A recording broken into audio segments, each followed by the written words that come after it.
So yan, good evening students. So let me take this opportunity para maipaliwanag sa inyo kung ano ang ibig sabihin kong Boyle's Law. Okay? Kasi nga wala ako ngayong uh, this coming Thursday and may bibigyan naman akong task in connection to this first gas law which is the Boyle's Law. So allow me to explain kung ano po yung pinaka-law at kung paano ano yung mga applications nito, paano siya ginagamit at paano mag-solve ng mga problem involving this first gas law which is Boyle's Law. But before that, let us try this po. So previously, 'di ba, yung pinagawa ko ay nakapag-convert kayo ng mga units of measurement from one units to another. Okay? This time, tingnan natin kung may na-recall kayo. So you need to identify if the following quantities will fall under volume, pressure, temperature, or amount of gas. So we have here 10 quantities. So you just need to identify kung volume siya, pressure siya, temperature siya, or amount of gas siya. So let's start. We have this 10.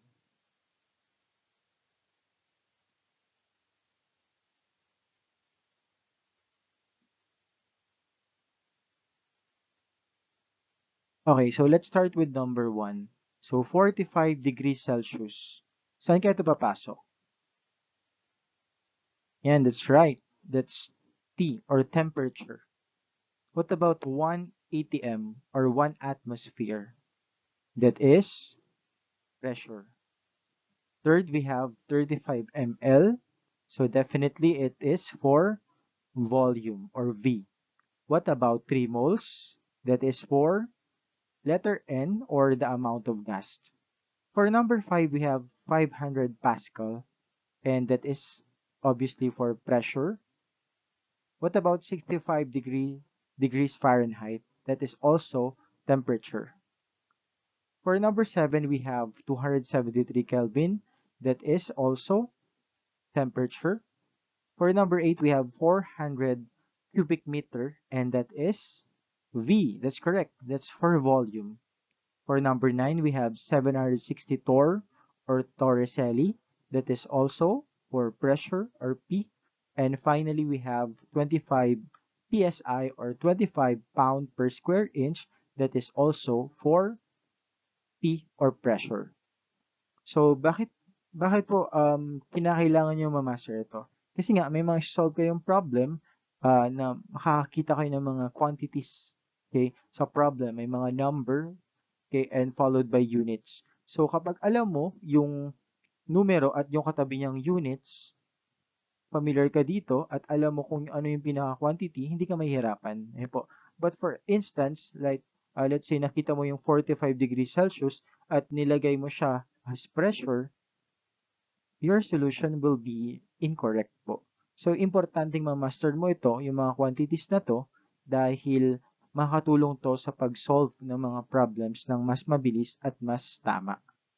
Okay? So, paki-memorize po ng mga units sa volume, pressure, temperature, amount of gas. And I believe you already copied those quantities po sa notebook nyo. So, yung first law natin ay yung tinatawag natin na Boyle's Law. Okay, first sir, bakit po ba siya tinawag na Boyle's Law? Okay, that is because that is in honor of a scientist with the name of Robert Boyle. So si Robert Boyle ay isang Anglo-Irish natural philosopher. At the same time, he was a theological writer, a preeminent figure during the 17th century. Okay, isa siyang inventor, physicist, and chemist. So, sa kanya ito na account kasi nagkaroon siya ng experiment na nagpapatunay po, ng relasyon ng dalawang variables. And itong dalawang variables na to ay ito yung pag-uusapan natin. Okay? So, nakapag-come up siya ng experiment na nagpapatunay na merong kinalaman or merong relationship ang pressure at ang volume. Ayan po. So, pressure and volume muna tayo this time. And that is for Boyle's law. Okay? So, according to Robert Boyle, Ang pressure daw at ang volume ay inversely proportional. So ito yung symbol natin for inverse relationship. Yan po. So we have this pressure is inversely proportional to volume. So ano po ba sir ang ibig sabihin ng ng inversely proportional? So pag sinabing inversely proportional, baliktaran yung dalawang variables. Pag umakyat yung isa ay bababa. So kapag umakyat yung pressure, yung volume ay magdi-decrease or bababa. So if P goes up, V goes down. That's what we mean by inversely proportional. Yun po. So, itong balls lang to, it's attainable kapag ang temperature ay constant. Meaning to say, hindi natin tinitingnan ang temperature dito. Okay? So, wala tayong pakialam sa temperature. So, we regard temperature as constant. So, dalawa lang yung tinitingnan natin dito. Po.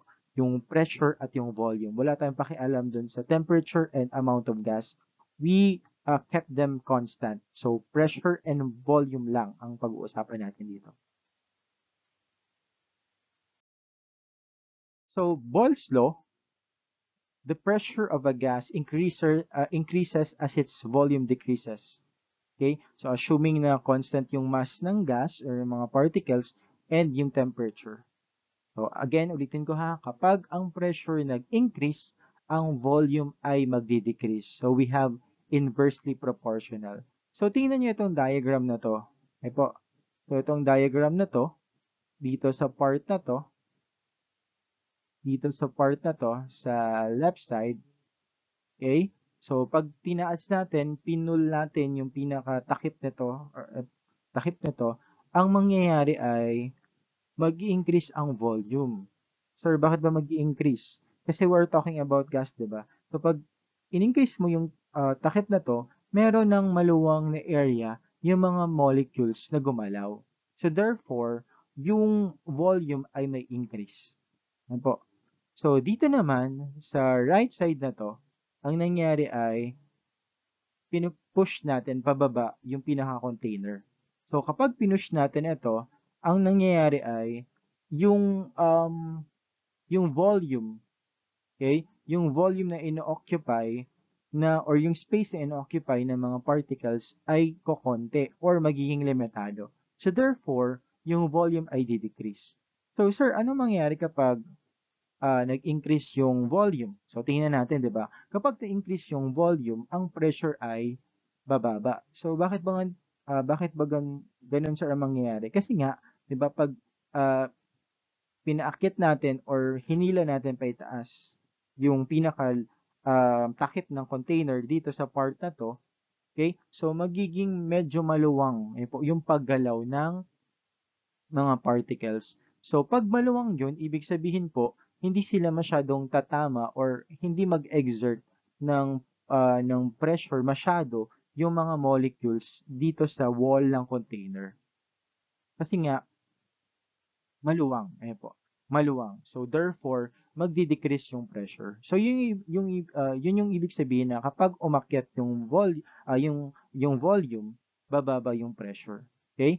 So, dito naman sa pangalawa, ang nangyari dito ay um, kinompress natin, binaba natin, pinush natin pababa, or we push the the lid of the container down, okay? So, yung volume nito ay magdi-decrease, di ba? So, kung ang volume or yung space ay magdi-decrease, so ibig sabihin, yung mga molecules or particles ng gas ay parang malilimitahan sila. So, therefore, di ba, kapag ang isang, like for example, nasa isang kwarto at marami kang sinisip ng mga tao, di ba? So, ang tendency is parang magkakaroon ng, di ba? Parang magkakaroon ng gulo po sa part na yon. So, parang yun yung nangyayari dito. So, magsisiksikan. So, ibig sabihin nun, yung mga particles ay tatama sa wall. And therefore, pag tumatama sila sa wall, mas na-increase yung na-exert na pressure dun sa wall. Yan po. So, kapag yun yung ginawa natin, pinababa natin ang volume, mag-increase ang pressure definitely. So, ito po, nagpapakita nito, di ba, yung sa first container na nasa left, yung volume ay mataas. Kasi volume refers to space, diba? Amount of space occupied. So, mataas. So, kung ang volume mataas dito sa left, sa right naman ay mababa. So, kapag mataas, ulitin ko ha, kapag mataas ang volume, ang pressure ay mababa. Okay po. At yun yung nasa nasa left illustration natin. Dito naman sa isa, na kung saan ang volume ay mababa, ang pressure ay aakyat. So, yun yung ibig sabihin ng Boyle's Law. So, tingnan nyo to. Okay? Tingnan nyo to. So, dito po, wala tayong pakialam ulit sa temperature, pero nagkakaroon tayo ng graph na pababa. Ayan po, pababa. Ibig sabihin niya to, itong graph na to, na nasa right side, ito ay nagpapakita ng inverse relationship. Okay? Na kapag ang volume, di ba, kapag pinush down mo to pababa, yung volume ay, pag pinush down mo, ang volume ay lumiliit, pero tingnan mo dito, yung pressure ay lumalaki. Kapag bumaba, okay, or pinababa natin ito, yung volume ay lumiliit, pero yung pressure ay lumalaki. So, yun yung ibig sabihin ng Boyle's Law. As the volume goes down, the pressure goes up. Or kapag ang volume ay mataas, yung pressure ay mababa. So, yung pressure at volume ay inversely proportional. So, parang ganito lang po. Okay, pinakita lang, similar lang to. So, meron tayong gagawin na experiment. Okay po, simple demonstration rather. Pero mapapakita na lang natin to at may-relate na lang natin to kapag nag-meet tayo physically po, inside the class. But this balloon in the battle experiment is an application, okay, para mas maintindihan nyo yung tinatawag natin na Boyle's Law. So, ano po ba, sir, ang ilan sa mga application ng Boyle's Law? Okay? I'll try to give some. At hindi ko na ata ito mapapaliwanag masyado dito, pero kapag nagkaroon tayo ng pagkakataon, mapapaliwanag ko siya ng mas maayos. Okay? So, these are but these are some of the examples or application of Boyle's Law. Okay? So, we have syringe, di ba? Yung syringe ay yung ginagamit sa panturok. Okay? So, alam naman natin na pwede natin i-push forward or downward yung pinaka-syringe po para lumabas yung liquid. Ayun po. So, para yung pinakita natin illustration kanina, yung sa bicycle pump naman, 'di ba? Anong ginagawa natin para magpa-inflate ng mga gulong? Okay, gumagamit tayo ng mga bicycle pump. So therefore, yung kaninang mga diagram natin na ay pinupush tayo downward or we try to pull it upward, nagkakaroon ng pagbabago po sa space na ino-occupy ng mga volume ng mga gases. And therefore, that also affects the pressure of the gases inside those devices or those na mga gamit. Okay? So, dito sa part na to, okay? Dito sa part na to, sa lungs naman, ang nangyayari ay sa lungs, this is also an application of Boyle's Law, 'di ba? Kapag nag-inhale tayo, 'di ba, kapag nag-inhale tayo ng oxygen, our muscle increase the size po. Kasi nga may pinapasok ka, 'di ba? So nagkakaroon ng expansion yung lungs. Okay? So kapag nag-inhale ka, nagkakaroon ng increase yung volume. Yan po, sa loob ng inyong lungs. Kasi nga, 'di ba, somehow nag-expand. So therefore, nag-increase yung volume ng lungs mo. So if that's the case, kapag nag-increase yung volume, alam natin that it follows na kapag mataas yung volume, ang pressure ay bababa. Okay? Okay, bababa. Kaya nga parang pag nag-i-inhale ka, parang yung pakiramdam ay parang maluwang. Po. Because the pressure inside your lung decreases. So as a result of that, outside air rushes into the lungs po. That's because a gas always flows from an area of higher to lower pressure. But iba naman yung nangyayari, di ba, when you exhale. So when you exhale, yung muscle na ay nagde-decrease na. Yan po. Kasi nga, pag nag-exhale, nilalabas natin, di ba? So nagde-decrease yung pinaka-chest cavity natin. Yan po. So nagkakaroon ng parang, ang tawag dyan, nasa-squeeze yung lungs mo. Yan po. So kapag ganun, nagdi-decrease yung volume. So kapag na 'di ba nag-aano tayo ano tawag diyan, nag-exhale tayo, okay? Nagdi-decrease yung size or nasi-squeeze yung lungs, nagdi-decrease yung volume definitely, but yung pressure inside that increases. So as a result, air rushes out to the lungs, flowing from an area of higher to lower pressure. Ayan po. So merong kinalaman yung paghinga natin using our lungs sa tinatawag natin na Boyle's law. Okay. Dito naman, similar ito sa scuba diver, and the underwater fish. Ayan po. 'Di ba? Itong mga scuba diver na to, and yung fish, they are found under the ocean or underwater. Okay po. So yung scuba ay kinakailangan yung mga diver natin para makahinga sila ng mas maayos. Okay? Um, Kailangan nila ng pinaka-scuba apparatus po. Okay, bakit ganon? Kasi nga, 'di ba, sa napakailalim ng dagat, napakataas ng pressure. Yun po, napakataas ng pressure at kinakailangan yun po, ng support ng lungs natin kapag nangyari yung ganun. Yun po. And also we have the underwater fish. Alam niyo ba yung yung bubbles na release ng fish, 'di ba? Okay? Pag-uusapan natin to next week, but yung underwater fish kasi may kinalaman yung size ng mga bubbles na nalalabas ng mga fish. Yan po. At ito yung isa sa patunay na merong kinalaman yung volume at pressure. So palawang dalag na natin to next meeting. So ito po yung pinaka-equation natin for the Boyle's law. Yan po. So meron tayong apat na mga letters or mga variables dito. Ayun po. So, dalawa sa kanila ay P at dalawa sa kanila ay V. Ayun po. So, P1, yung tinatawag natin na P1, this is referred as the initial pressure. Ayun po. Initial, ibig sabihin panimula or beginning pressure. Kaya nga yung 1. B1 naman, this one is the initial volume. Ayun po, or the beginning volume. Again, P1 is for initial pressure, P1 is for initial volume.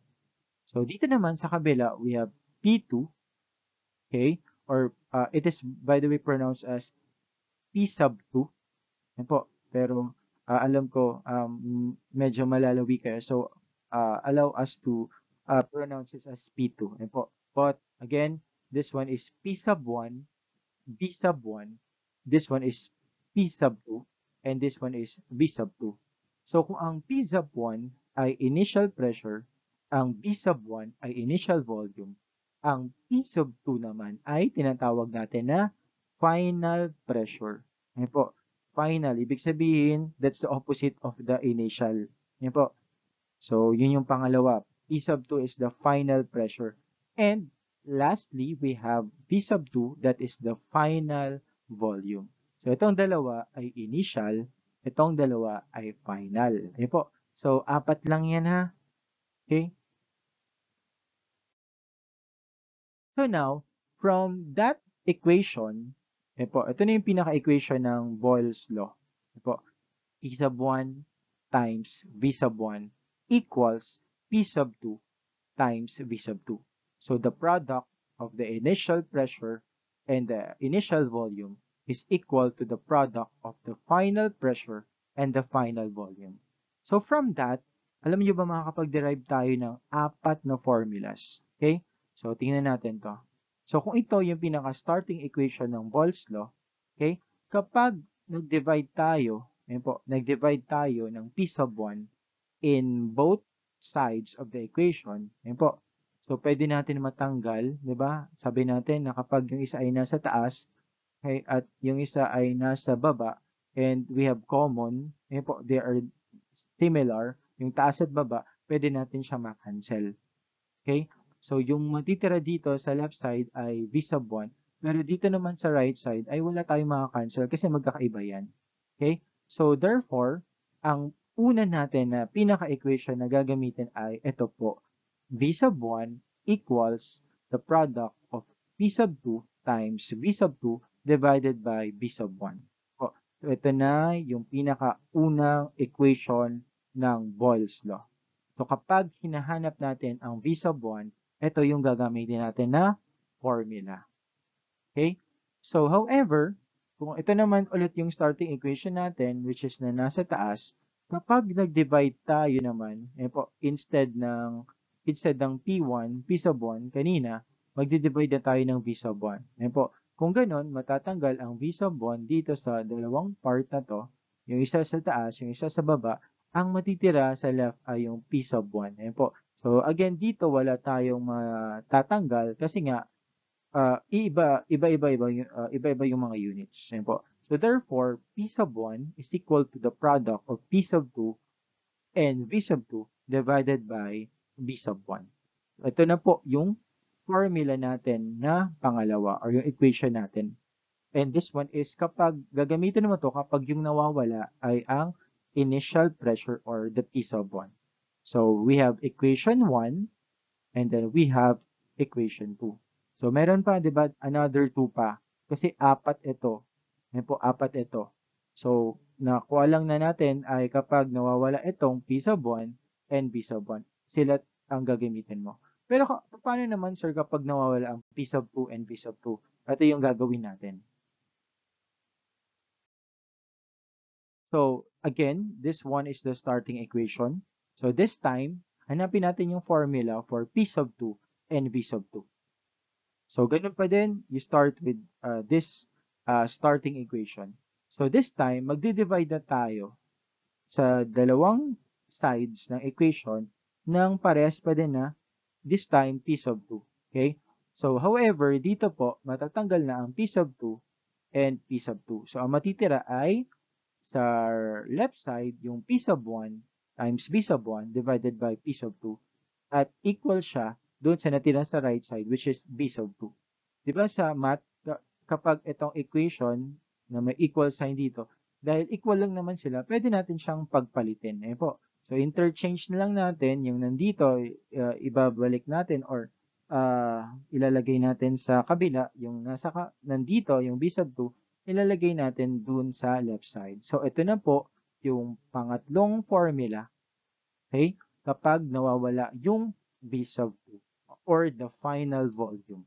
So in order to get the final volume, you need to multiply the initial pressure by the initial volume and divide the answer to that to the final pressure.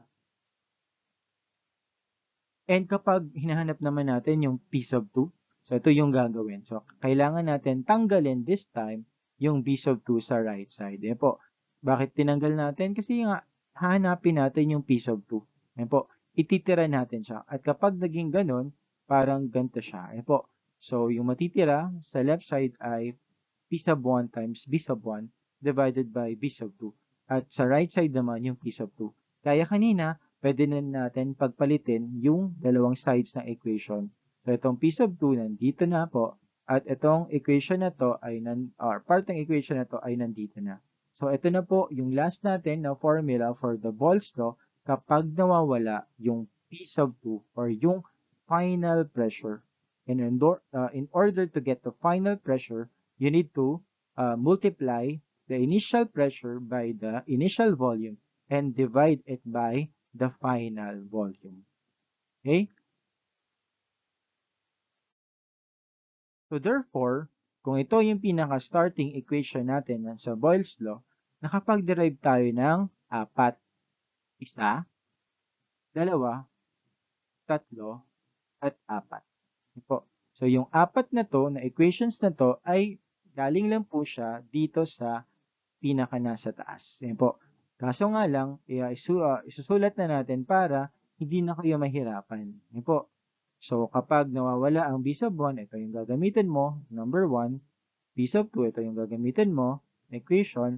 P sub 1, ito. At finally, P sub 2 are the final pressure. Yan po. So, depende kung ano ang hinahanap, yun din yung formula na pagbabasehan natin. So, halimbawa, we have these two problems na i-try isosolve po. So, ito yung dalawang problem. Okay, kapag binasa mo tong problem na to, ano ba sir yung mga signal na Boyle's law ang isang problem? Ayan po. So, kailangan mong basahin ng maayos po. Boyle's law kapag nakikita mo na ang mga quantities na nandito ay tumutukoy lang sa dalawa. We have the volume and the pressure. Ayan po, na pinaliwanag na lang natin kanina. Okay po. So, lalo sa number 1, di ba? What will be the volume of this gas if the pressure? So, volume and pressure relationship that talks about Paul's law. Okay? Ganon din yung number 2. Ayan po. So, kahit hindi yan banggitin yung mga part na yan, yung mga gantong mga numbers na makikita mo, 1.56 liter, alam natin that's for volume, 1 atm, that's for pressure. So, yung mga nasa problem, magbibigay na ng idea kung Boyle's law ba talaga yung problem na to. Okay. Now, we will try to solve those two problems po. Mabilis lang naman to. Kayang-kaya nyo to through the help of your calculator. But, take note ha, kapag nagsasolve kayo ng problem, kailangan isolve nyo yung problem through the five-step solution po, or the step-by-step process. So, tinatawag natin. And kapag magsasolve kayo ng problem, kailangan you start with the given. Ano yung mga binigay ng problem sa problem? Pangalawa, ano yung hinahanap? Ayan po. Ano yung required na makuha? Okay? Ito yung hinahanap niyo. Ayan po. Pangatlo, ano yung formula na gagamitin? Pang-apat, ano yung solution na ginawa mo? Okay? And finally, after the solution, yun na yung tinatawag natin na final answer. Ayan po. So kung ano yung ina-address ng problem, ito na, which is the final answer. But take note ha, for the final answer, kailangan may unit of measurement kayo.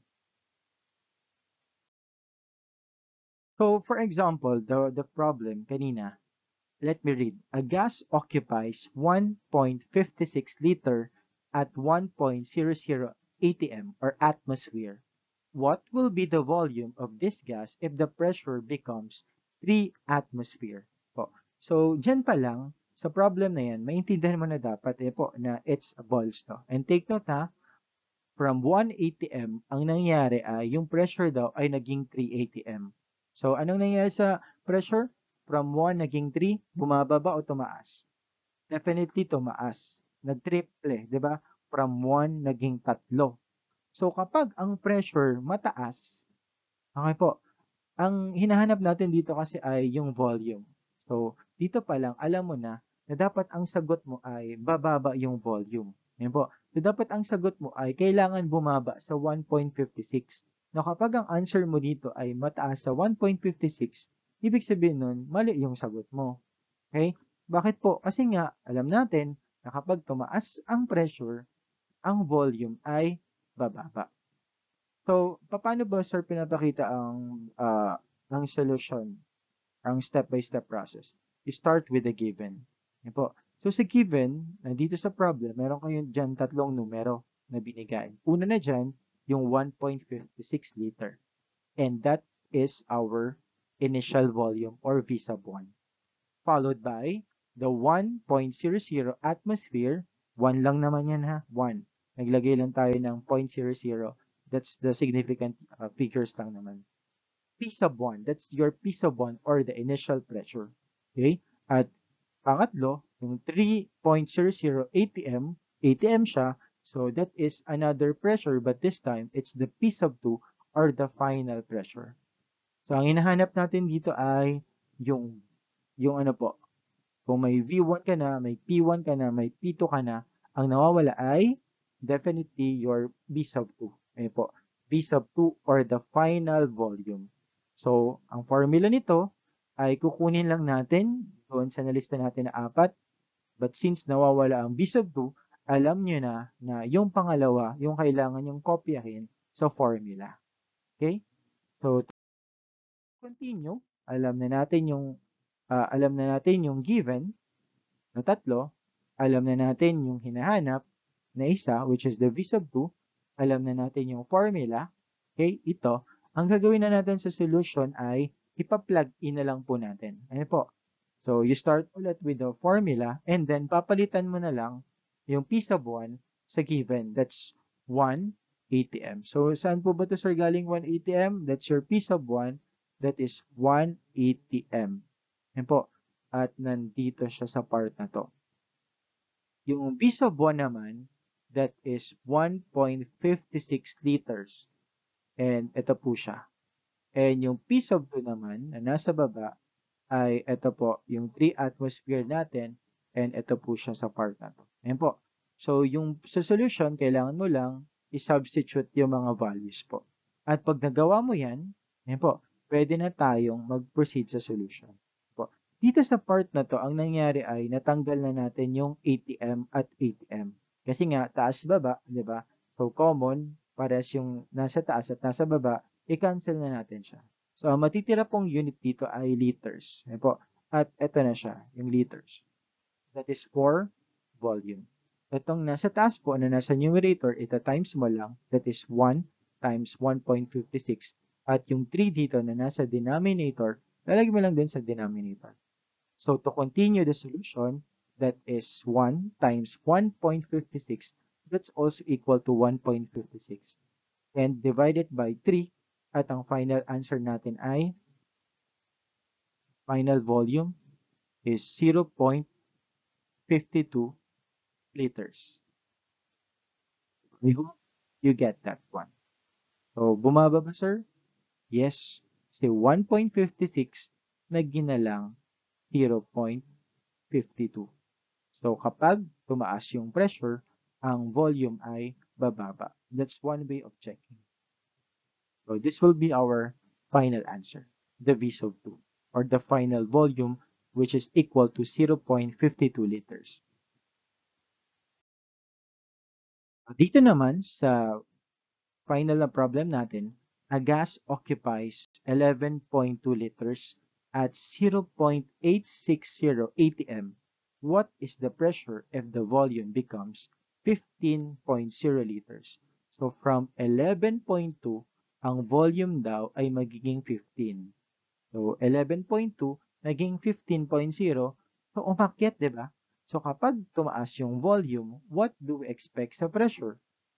Siyempre, bababa. So, dapat yung pressure natin ay mas mababa sa 0.860. At tingnan natin kung ano masasolve natin dito. So, again, you start with the given. Ang given dito ay yung tatlong mga numbers dito. Una, yung 11.2 liters, that's V sub 1 liters kasi, di ba? Next, 0.860 atm, that is your initial pressure. And then finally, yung pangatlong given natin ay yung 15.0 liters. That is your final volume or the V sub 2. Ang hinahanap natin po dito ay yung pressure, pero what kind of pressure? It's the final pressure or the P sub 2. At alam naman natin ang formula, di ba? Kokopyahin lang natin doon sa 4. And ang formula niyan ay P sub 2 is equal to P sub 1 times V sub 1 divided by V sub 2. Sa solution po, papalitan lang naman natin itong nasa formulas natin ng mga nasa given natin. Yan po. So, yung P sub 1, ulitin ko, po, that's 0.60 atmosphere. Ito na siya. Yung V sub 1, that is 11.2 liters. Ito na siya. Yung V sub 2, na nasa baba, lalagay natin siya ng 15.0 liter na nasa baba din. Yan po. So, that's your solution. And finally, magka-cancel tayo dito.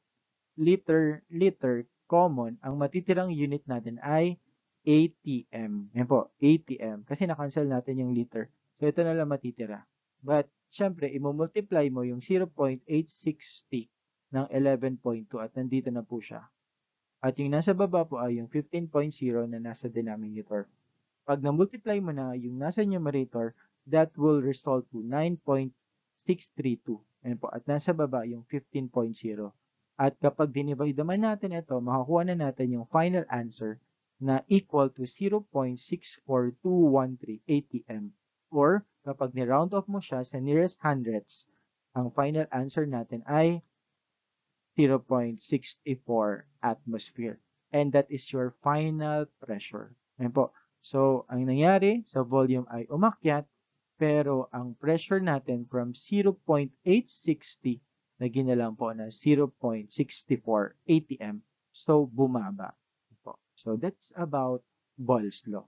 Ang pressure at volume ay inversely proportional. Pag mataas ang pressure, ang volume ay mababa. Kapag mababa ang pressure, ang volume ay mataas. Po. So I hope you get that.